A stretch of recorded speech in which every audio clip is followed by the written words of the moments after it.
El Titanic de los cielos, la historia jamás contada del vuelo 447 de Air France. El 1 de junio del 2009, en la profunda oscuridad del Atlántico, un Airbus A330 de Air France surcaba el cielo a la 1:30 a.m., inmerso en una feroz tormenta que amenazaba con desestabilizarlo.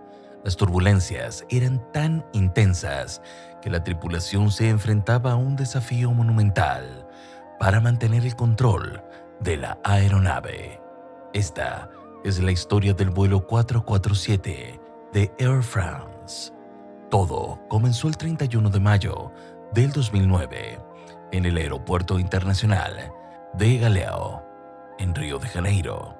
Esa tarde en Brasil, alrededor de las 7 p.m., un Airbus A330 estaba en la puerta de embarque, preparándose para su travesía hacia París, Francia.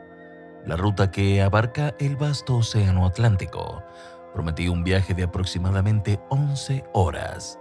Este avión, adquirido por Air France en el 2005, había pasado por una rigurosa revisión en abril y contaba con casi 19.000 horas de vuelo. Equipado con dos potentes motores General Electric CF6 a bordo, llevaba a 216 pasajeros de diversas nacionalidades y 12 miembros de la tripulación, listos para enfrentar esta aventura. Antes de pasar a profundizar sobre lo que ocurrió, y si es tu primera vez en el canal, por favor, no olvides suscribirte y darle like al video. En la cabina, 3 pilotos estaban al mando del vuelo 447. El capitán, Marc Dubois, de 58 años, traía consigo 11.000 horas de experiencia, de las cuales 1.750 eran en el Airbus A330. Pierre-Cédric Bonin, el primer oficial de 32 años, era el más joven y menos experimentado, con 3.000 horas de vuelo. El tercer piloto, David Robert, de 37 años, era el más instruido en este modelo, con 6.500 horas. Tras un breve descanso en Río, donde algunos pilotos disfrutaron de momentos con sus seres queridos, el clima parecía propicio y perfecto para el despegue. A las 7:29 p.m., el vuelo 447 despegó sin problemas. Sin embargo, en su ruta se perfilaba una zona peligrosa, la zona de convergencia intertropical, conocida por sus tormentas eléctricas y turbulencias. Mientras el avión alcanzaba los 20.000 pies de altitud, el piloto de reserva, David Robert, se retiró para descansar. Alrededor de la 1:30 a.m., cuando la aeronave volaba a 35.000 pies, la tripulación recibió un aviso sobre tormentas en el trayecto. A medida que el vuelo proseguía, las nubes oscuras se cernían rápidamente sobre ellos. El primer oficial, inquieto, ajustó las luces de la cabina para ver mejor lo que se avecinaba.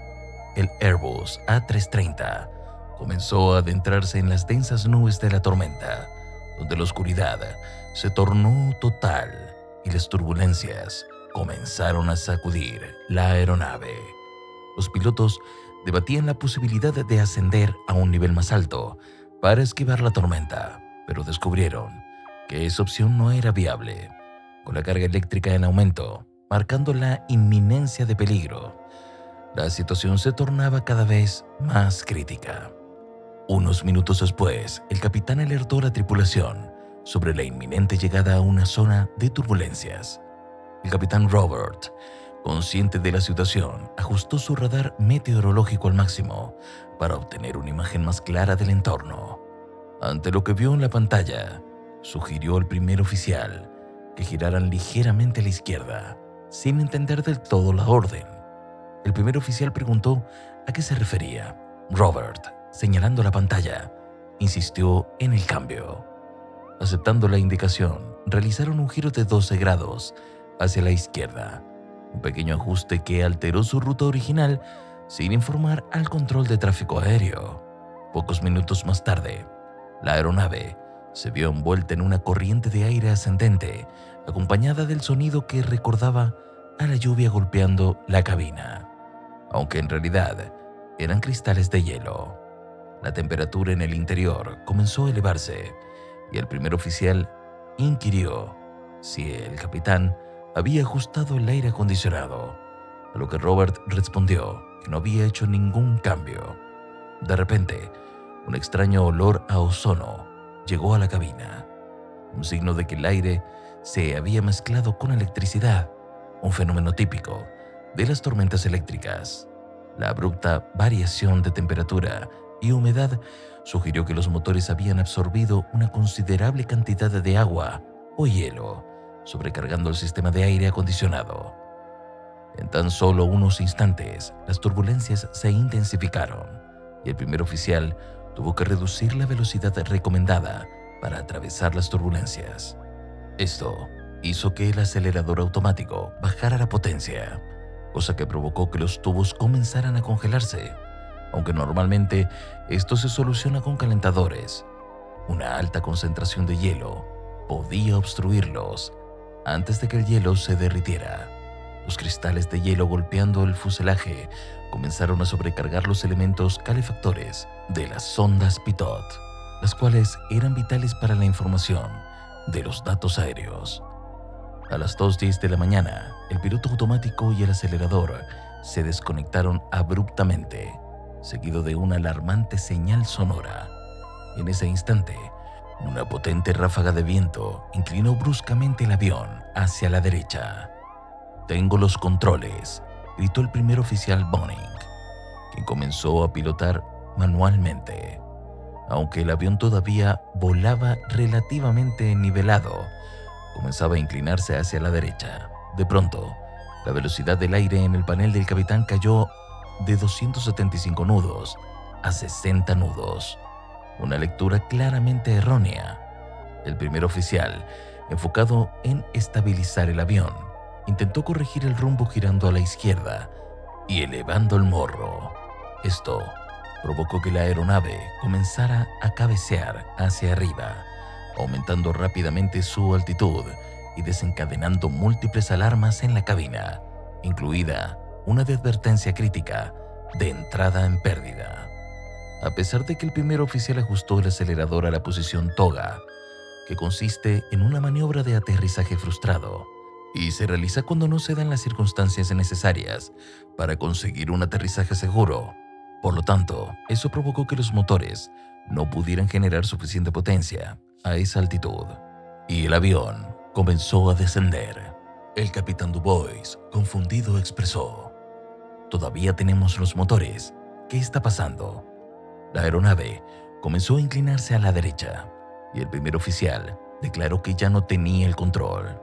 Dubois le indicó que mantuviera la palanca hacia la izquierda, justo antes de asumir el control del avión, sin darse cuenta de que ya estaba en pérdida, a pesar de las alarmas.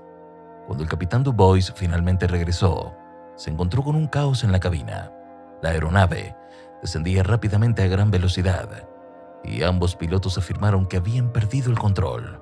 En lugar de asumir el mando, el tercero de los pilotos, Robert, fuera de sí totalmente desesperado, se sentó detrás de los otros dos pilotos sin darse cuenta de que el morro estaba apuntando hacia arriba, lo que dificultaba la recuperación.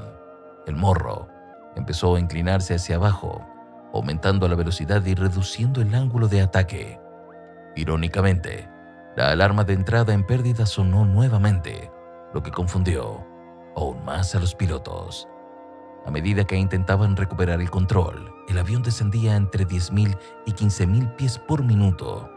A pesar de mover el acelerador a la posición de ascenso, la aeronave dejó de inclinarse hacia la derecha, pero comenzó a oscilar. El capitán Dubois preguntó a Boning qué debían hacer, pero sin información clara, Boning admitió: «No lo sé, estamos cayendo». En medio de una discusión sobre el estado del vuelo, el capitán Dubois intentó controlar el avión, moviendo el mando hacia adelante para bajar el morro, pero el sistema promedió su orden con la del primer oficial, que aún mantenía el mando hacia atrás. Finalmente, el capitán Dubois le ordenó a Boning que suba, pero Boning había estado realizando la maniobra contraria. Al darse cuenta de su error, Du Bois asumió el control y logró bajar el morro del avión, lo que permitió aumentar la velocidad. Sin embargo, la aeronave continuaba descendiendo rápidamente y la velocidad en el indicador seguía por debajo de los 200 nudos. En un último intento de recuperar el control, el capitán Du Bois buscó niveles más bajos de ascenso, pero la entrada en pérdida era irreversible. La aeronave descendió rápidamente, alcanzando finalmente una altitud de 33.000 pies antes de colisionar con el agua. El impacto fue devastador, resultando en la pérdida total de la aeronave y sus tripulantes, sin sobrevivientes. Si te gustó este video y quieres conocer más hallazgos tan inusuales y sorprendentes como este, te recomiendo que te suscribas al canal y si aún no lo has hecho, que le des al botón de la campanita para que YouTube te avise cada vez que subo un nuevo video. También, déjanos escrito en los comentarios si personalmente has vivido alguna experiencia similar o si conoces a alguien que haya sufrido algún inconveniente en un avión. Gracias por tu tiempo y atención y nos vemos en próximos videos.